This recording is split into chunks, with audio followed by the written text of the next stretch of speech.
This is Down to the Wire 513. Speaking of the Pels, bro, they've been going through it, man. I've been seeing more and more chatter about if they need to get out of the Zion business. Yes. How they gonna do that, bro? Like how would you go about trying to get out of Zion business? If we went over his contract 2 weeks ago, last week on Friday, I think we went over his contract. Where we went over his guarantees, where if you play so many games this year, 20% is guaranteed. The next level, 20 more % is guaranteed. Right now, I would bear. He probably not gonna play 41 games this year. Exactly. I'm out. The contract will be probably voidable. But would you just cut him, or would you try to get him on a court to make him show some value and try to trade and get some value out of him? Honestly, bro, like his value is going to be what it is at this point because he's injured. I mean, Team C, he's injury prone. Yeah, and unless he go, and only organization we can see that would really get him in shape right now, the way everything is Miami Heat with Pat Riley. Like they will make his ass work, no matter, because they don't care how big. Hell, we seen what they did with Shaq when he came over there. Shaq was one of the biggest superstars when he came over there. Pat Riley made his ass get in shape and made his ass work. Yeah, he let Shaq just chill. Shaq was definitely working. So I mean, at this point, it just depends what it looks like money wise. If you do just release, I mean, yeah, you could probably trade him, but like I said, what are you gonna get from him? For him. I think the only value they would get from trading him, outside of just players, obviously, would be retaining that salary slot. Just cutting him, they're gonna lose $41 million a year, however how much he makes a year. They're gonna just lose that salary. If they were able to trade and get players back that equal up that salary, at least they'll still have that salary accounted for on their books, so they can make more moves out of that money. You know what I'm saying? Because just cutting him, that would just be dead money basically. So that's the only good thing they can do out of trading him. But I mean, like you said, his value kind of is what it's going to be at this point. They can kind of play hardball, but I mean, if I'm a team out there, I'm like, bro, we don't have to take him. We'll just wait till y'all have to cut him, because y'all have to cut him eventually if he's not going to play. So I mean, they're in a very tough spot with him. Very, very tough spot. So yeah, say he's not anywhere close to returning either. Right, yeah, that's what I know. We did mention that last week. So pulling up his contract, like I said, right now, like I said, so he has 50% of it guaranteed. 50 of his this year's contract guaranteed. It'll be fully guaranteed as of January 2025. I'm about to feel a date in January. It's gonna be very interesting to see how they start trying to. Because man, they're gonna start trying to play games. I'm like, bro, we need you to get out there to see how you look, because 50% guaranteeing shit, they can easily get rid of that shit. But all right, man, let's cut ties with this thing now, cut our losses, and just move on about our business. Yeah, because now would be a pretty good year to start tanking. Right, and honestly, so if they cut him, they would eat well. Because he's gonna make it past January 1st. Yeah, he probably I would assume so. So I mean, so his cap hit this year is 36.72. So that's not that much in today's NBA. Next year is what they'll be in for like $40-something million. Yeah, he's sold 40 next year, and then obviously it goes up. That's still $30 million on the cap that you can. You get two players worth 15, and you get a $15 to $20 million player. May not be that good, but hey, if you get somebody out there who's on an undesirable deal, like I saw a report today about Zach LaVine, his contract being basically untradeable, which I said that when he signed it, I said this is a bad deal. And they gave it to him, and now they can't trade him either. So I think Zion's kind of in the same boat. His contract with the earnings that he could possibly, get guaranteed if he meets all the requirements. He's undesirable for that amount of money right now. Mm-hmm. So the contract was wrote to be cuttable. Yeah, I think they might actually do it, bro. They have to because like you said, basically to your point, teams will have to inherit this contract, and no team's not going to want to inherit this. No matter how, like I said, it's to me, it seems like as it's the risk worth it. Mm-hmm. Like to inherit this contract he got, this max contract he got, is it worth him? Is it worth betting on him being available? Yep. And he just recently, him and Brandon Ingram actually just parted ways with their agents. So they both have new agents now.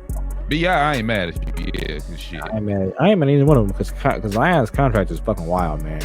Fucking wild. I'm not mad at the Pels for wanting those restrictions in the contract, but his agent should have definitely been like, fuck no, he's not signing this. He's not signing this bullshit.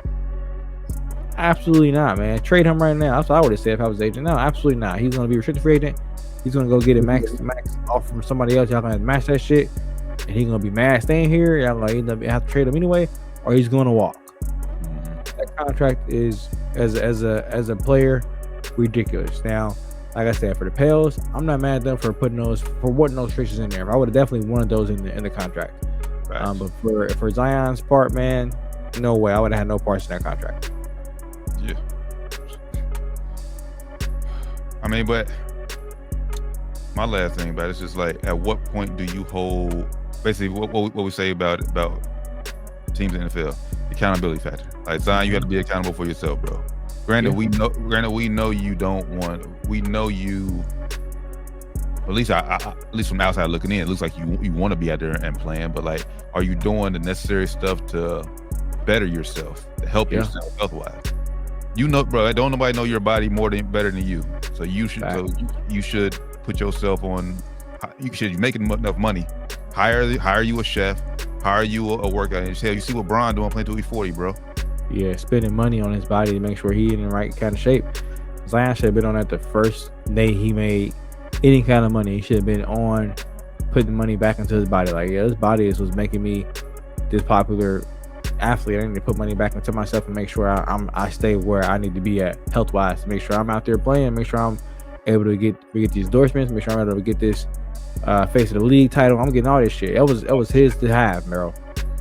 And the NBA is I know we talked about it last week. The viewership is down. He's part of the reason why, man. Guys like him, you know, the NBA bet on him big time, man. Put a lot of money in marketing Zion Williamson, and look where he's at right now, bro. Hasn't played half the games his team has played since he's been in the league, man. Right. Big miss for the NBA. You know, guys like him are the reason why stuff like this is happening to the league and why the viewership is down and shit, because those were the guys supposed to be guys carrying it from the guys like LeBron and KD in the area. They're not doing it. And yeah, and if you're in Zion's camp, y'all part of the blame too, because basically Zion has made it to where he is this far based off of talent alone, talent alone. Like he's always been physically bigger than everyone and can jump higher, stronger. Yeah, just more gifted physically than people. But once you get to the league, bro, like I said, you still go out there and put up good numbers, but when you playing guys who are just as big, just as strong, just as fast as you on a night-to-night basis, it's gonna wear on you quickly. So you're not holding up. So you need to know, like I said, what I need to do to get right. So not holding up, man. So yeah, I think him getting a new agent is writing on the wall that he's not happy with this contract that he has. He's not happy with the way things are going there. I think he's probably going to either start trying to maneuver his way out soon. You know, B.I. already wanted out, I think, because he didn't get a new contract this summer. He wanted an extension. He didn't get it. So I think he looked at his agent like, yo, this is bullshit. Get me out of here. And he probably said, you're fired. Give me somebody else in here. Give me a new contract here or get me out of here. So I think both those guys are either working. I don't think Zion can do anything about his contract. I think his contract is what it is now. He signed it. I think he kind of stuck on his contract. I'm not sure if we're trying to get out of there or what's going to happen next, but not a good spot for New Orleans Pelicans to be in. They're like bottom of the West right now too. Yeah, and honestly, bro, like for Ingram, part of the reason why he's still in New Orleans right now is because of Zion. Because I guarantee you, if Zion was available and showing he's a super, like he can play and he's a superstar that we know he is, that the NBA bet on to be is, Pelicans would have no problem trading BI because BI has trade value right now. He can go anywhere and help a team right now. Like we mentioned the other week, last week. Like he will benefit the Cavs so much right now. Yep. And the best thing about BI right now is he's on a contract year. So exactly. You don't have to bet on him. You don't have to pay him anything. You can just say, hey bro, we got you this year. If you work out great, we might pay you, but you're here to try out for any team right now in the NBA. Every team is looking at you right now, bro, because you're available to everybody. If we want you, we'll definitely pay you, but right now you're gonna be a free agent next year. And you're coming to a better situation than you are in New Orleans. At least we have a shot you can play playoff basketball, so teams can continue to look at you, see what you can do. Okay, this guy can come in and help us win a championship, not just come in and get 20-something points. He can actually come in and be a piece to help us get a championship. You can show that there in Cleveland or anywhere that you might go to, and or even like a Denver. Denver might need somebody like BI. Things like that. I thought of a team, but I don't like the coach situation. But if they had a better coaching situation, you don't think he'd go up there and replace and be a replacement for Middleton, who's out right now in Milwaukee? Ooh, man. I don't like this. I don't like the Doc Rivers coaching situation. But if you add BI to that roster, bro, and he would definitely be a 1 year rental because they can't be able to afford him with the aprons and shit. But man, that will help them out big time, and then also help their defense out. BI is a pretty good defender, especially with a guy like Giannis on the team too. He won't have to be the best defender. He can be like a secondary defender and be a primary wing defender, which they need for sure because Dame is definitely not that, and neither is Gary Trent Jr. So yeah, oh my God, that would be amazing if they could swing him somehow in Milwaukee. That's right, they would do that. Probably would cost them Bobby Portis, Chris Middleton, but I mean, if the Pels are looking for a fire sale and a possible like just tank for Cooper Flag or for Ace Bailey or whoever they're looking at in the draft, that would be the way to go. Is to trade BI, to a contender, somebody you can get back a Chris Middleton back where you can cut and let him walk, go to another team and sign for. You can try to really be shitty, like trying to really be ass. I would make that move for sure. Oh, yeah. Cut CJ or trade him too, and just really fall into the rebuild. If I'm them, that's what I would do, bro. Right now you have no hope with you have your two best players don't want to be there, and Zion and BI. BI wanted to be there, I want to pay him. See, I pissed him off. Now y'all pissed him. I don't think it's repairable. If you ask me, I think the BI Pels relationship is unrepairable.